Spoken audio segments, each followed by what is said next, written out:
this is Tim from Your Six Studios. Today in this video I'm going to show you how to fix the missing gallery on your Samsung phone. So you can see I have the gallery located right here. I can just easily press it. I can see my photos.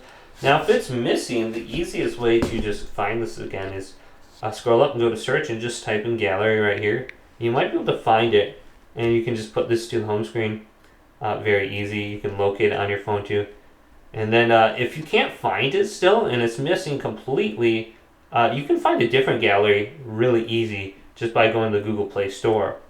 So if you go to the Google Play Store and you select it here and then go to search, we can just find a gallery.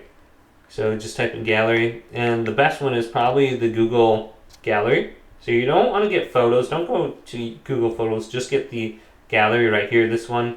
And this is also by Google, but I already have this installed.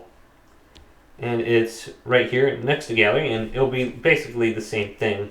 It's just another gallery, and there's no ads on this or anything like that, and you should be good. Now you could also try going to settings right here and go to apps. Maybe the application got disabled for some reason, so we can go to apps, then scrolling down to gallery, go to the G's.